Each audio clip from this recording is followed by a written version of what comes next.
السلام عليكم أصحاب السود وهذا لبدا مالin waxa la soo weydiinay war cilmi oo ninkii Trump ahaa waa dhinta la leeyahay ma dhintay mise waa nool yahay Trump waxaan ognahay horta talaadadii ayaa muuqiisa ugu war dambeysay xilli golihiisa wasiirada oo kulan kula yeelanayay aqalka cad arbaco khamiis jimco sabti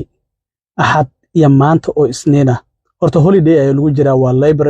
Day weekend waa maalinta shaqaalaha adduunka maalinta 1 bisha September oo maanta ku beegan marka long weekend ayaa la yiraahdaa ama long holiday marka in jimco iyo sabti iyo axad isniin isku soo aadaan oo holiday ay ku soo aado inkastoo horta holiday lagu jiro oo shaqo aysan jirin haddana waxa la leeyahay ninka Trump ahaa maalmahan aad ayuu u xanuunsanayay bishii 7 ee July waxaan ognahay in laga helay cudur in dhiigiisa uusan meelaha qaar u gudbaynin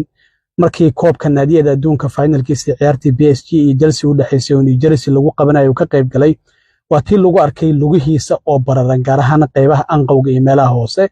gacmihiisana ay madow yihiin markii hore aqalka cad wuxuu yiri gacanta midig salaanta maadaama madaxweynuhu yahay dad badan ayuu salaamaya sidaas ayaa keentay laakiin gacantiisa bidix ayaa haddana lagu arkay inay madowdahay oo make up la mariyay marka ninkii waxa la leeyahay ma dhintay mise waa nool yahay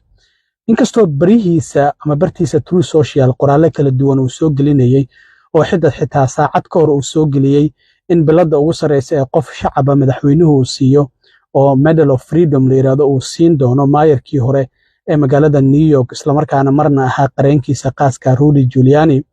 isla markaana shalay ku dhaawacmay shil gaari oo ka dhacay New Hampshire xilli la yiri qof wadada dhinaceeda haweenaya oo gaari ka halaabay isagoo caawinaya ayaa gaari kale ku yimid oo dhaawac uu gaaray laakiin Trump wuxuu yiri biladaasi ayaan siinaya Rudy Giuliani xitaa xilligii doorashadii 2020 Trump looga guuleystay qareenadii Trump u dooday ayuu kamid ahaa